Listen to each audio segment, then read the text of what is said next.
Good afternoon, students. Under CHO, so next topic what I had picked for you is that drug de-addiction program. So, drug de-addiction program was started in India by MOHFW, that is Health and the Family Welfare Department, in 1985 and 86, and was later revised in 1994 and then in 1996 again.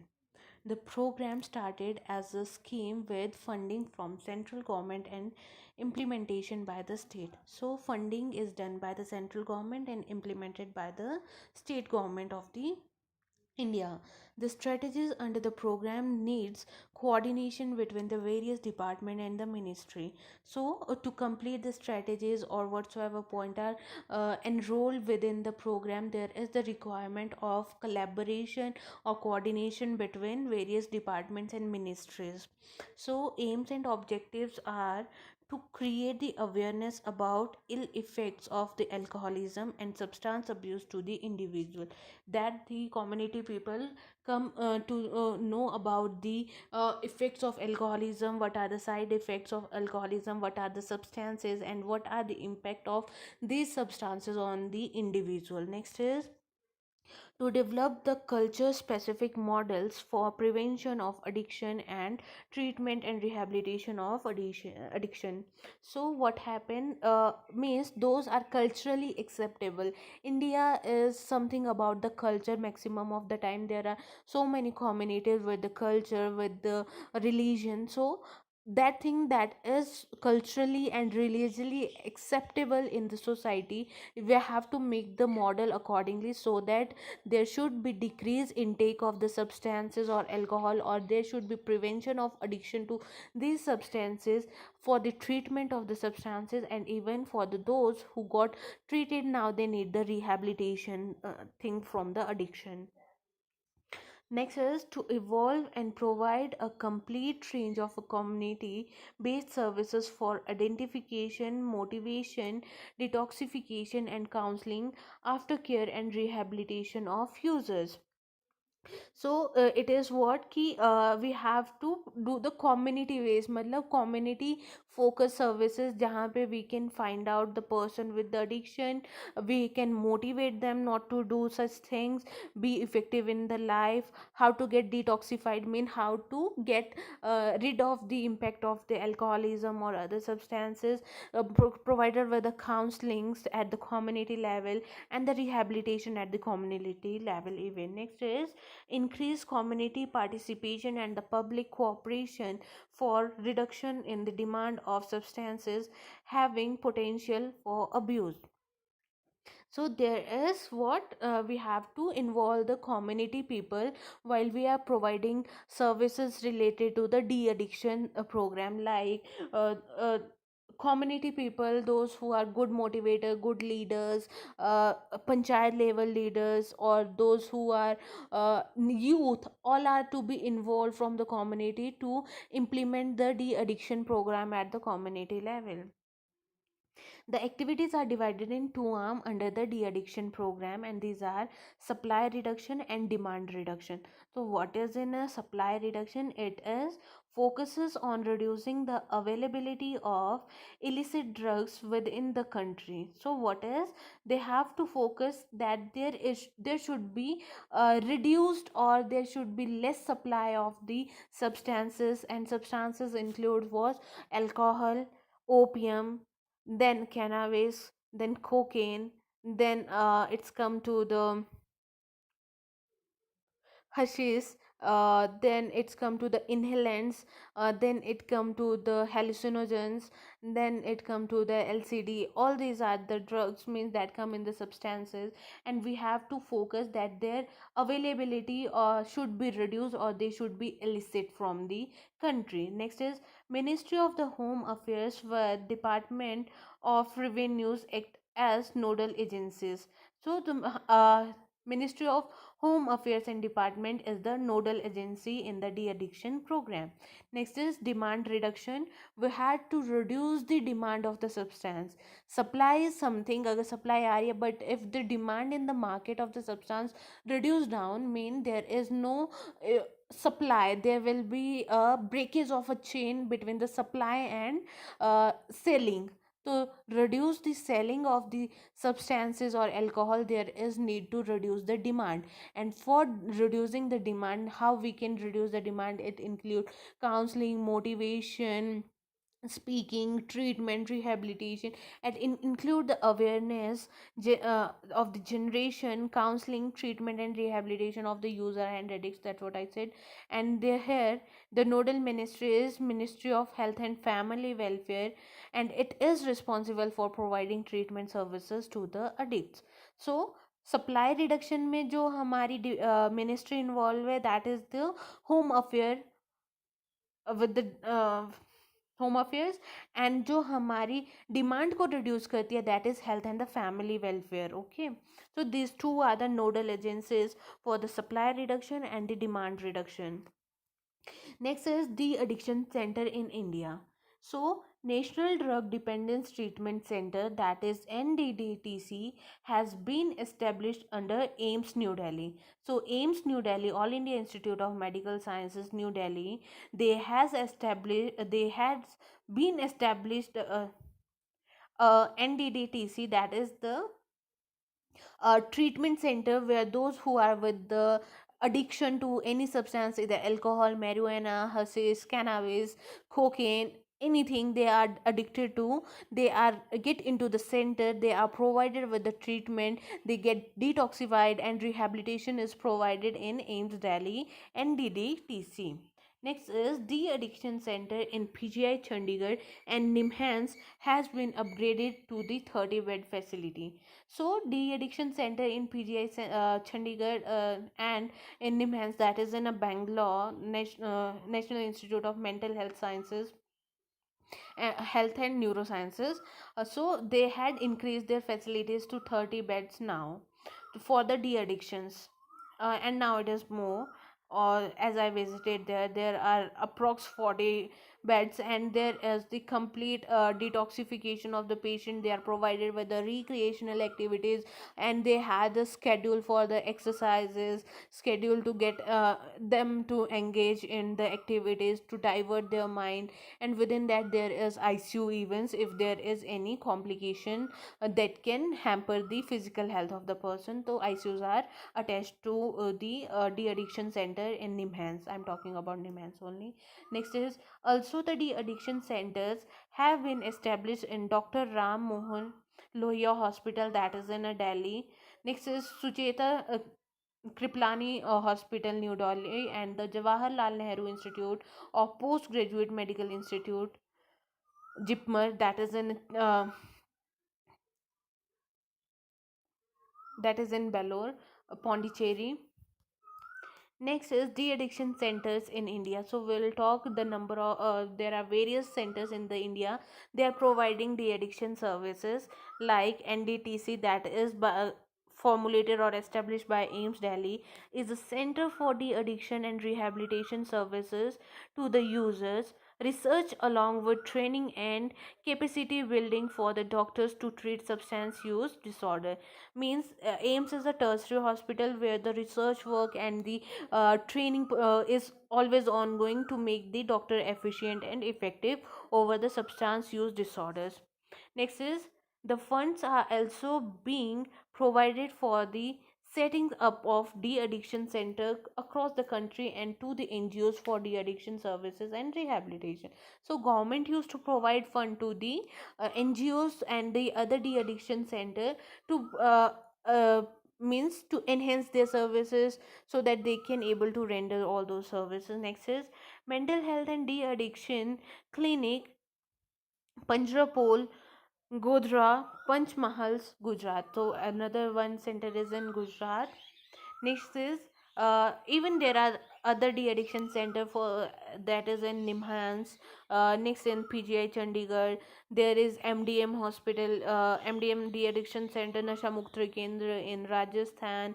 Ram Mohan Lohia having that, Jawaharlal Nehru Hospital having that, Sucheta Hospital have that. So there are the de-addiction centers in India. Next is uh, Another is ibhas. Everyone is aware of ibhas. It is in shahadra. That is also including the de-addiction center. So next is National Drug Demand Reduction Policy. What is it?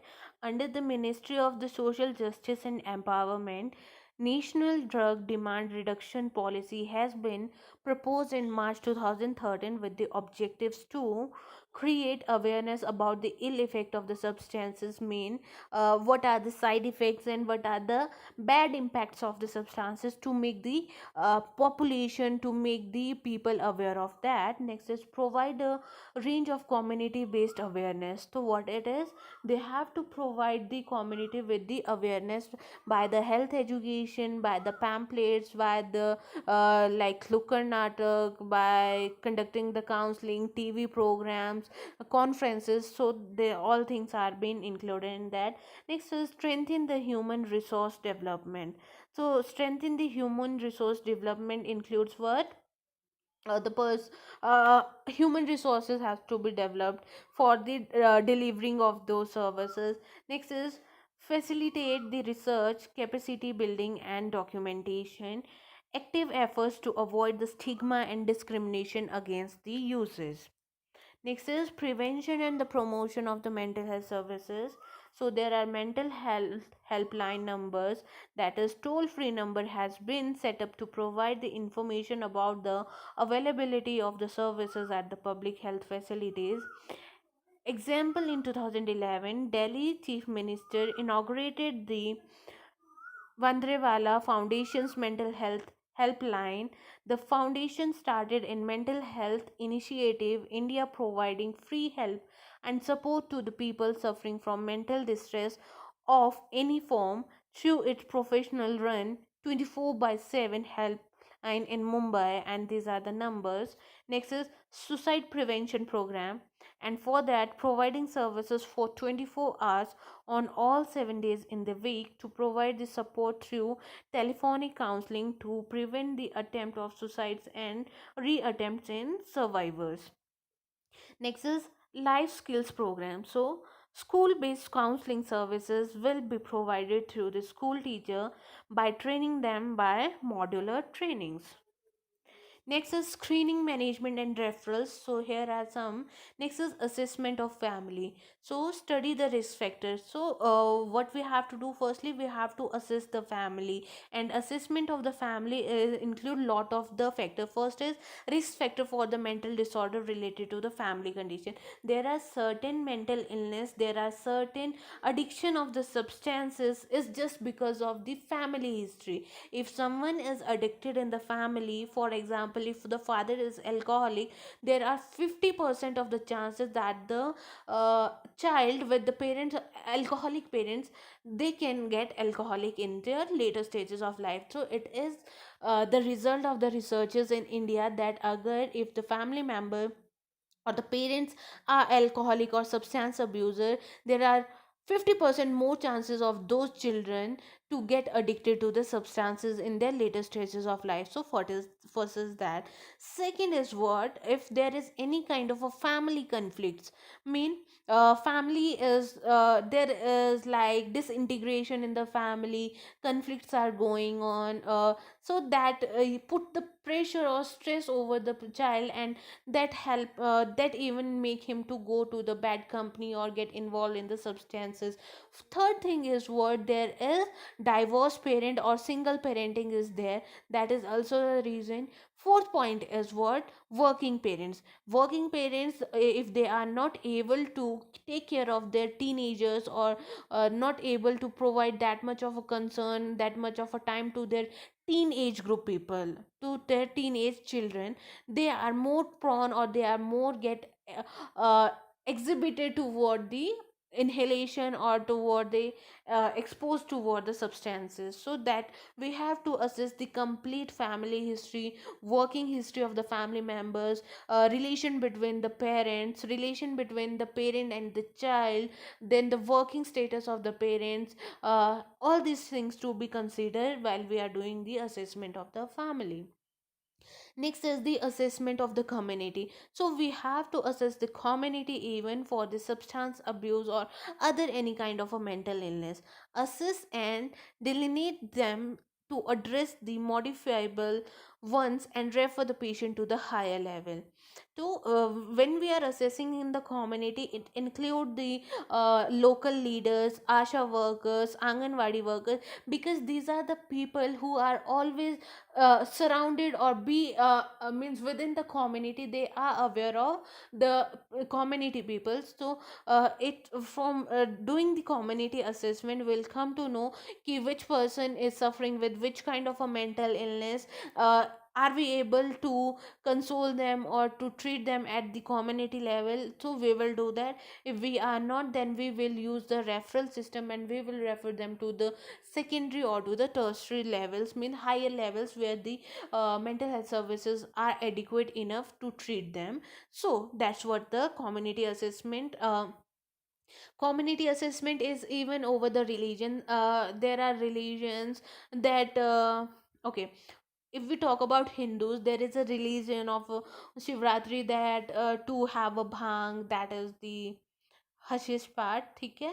तो that is the religion, ठीक है, that is their culture. So in certain community it is being followed. Then if we assess the community, then we are aware कि this community is more prone toward getting exposed to the substances or getting addicted to the substance. So that what included in the assessment of the community. Next is planning and the implementation.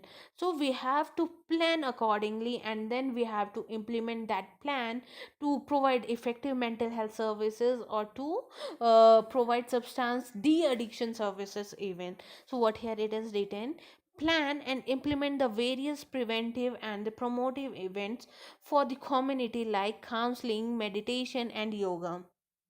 So at the community level, there are certain means involvement of the leaders, that what I told you, and there is the arrangement, or can they, there is what we can say, there is planning for those all things, कि we can organize any yoga session, we can organize a community talk, we can organize the meditation or yoga, that's come in one. Relaxation techniques can be taught to the people, as same as the art of the living, in art of living courses.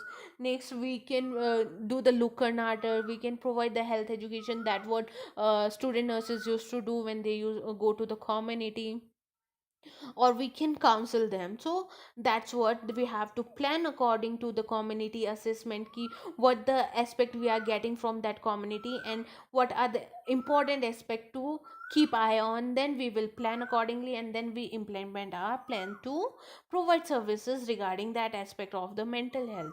Next is family intervention. So we have to involve the whole family while we are providing the family interventions for the factor identified in the assessment. For example, if after doing the family assessment we come to know there are conflict, so we have to involve the whole family member, where we have to provide in with the intervention that there should be no family conflict, they have to resolve it, they have to take care of the children, everything that will be planned and that will be intervened or that will be implemented within the family member by collaborating whole family member in that family intervention part.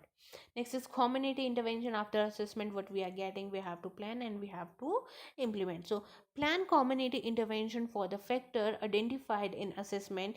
Example: stigma elevation is seeking care. So we have to like we have to try to vanish the stigma, and we have to make the community people like go to the mental health institute, render the services, please, like there is nothing bad in having any kind of a mental illness in the family members, and they should be provided with the services and complete information regarding all the services that are available and that they can avail at the community, state or district or central level. Next is the evaluation. We have to do complete evaluation of the intervention of the plan, whatsoever we had planned and we have implemented, it is effective or not. So evaluation of the local intervention and assessment of the patient condition refer to the for the referral to the higher level. So we have to evaluate either we are able to deal with this situation at this level or not. If we are, then we will deal with that situation by our own self, but if we are not, then we have to refer that patient to the higher level where higher professionals, more trained people are there to treat that person. So that's what an evaluation. So exercises at is like explain the difference between the Mental Health Act 1987 and Mental Health Care 2017. So you have to do this thing, that is your assignment for this week. These are the references. Thank you and have a nice day. So that's what all about the topic. We had studied the addiction uh, program, what are the two nodal authorities that are being involved, and second, what are the reduction in the supply and demand reduction, how we have to do, and what are the services, how many de-addiction centers are available in India, how they work, everything we had done with it. And that's all about the de-addiction program. Thank you and have a nice day.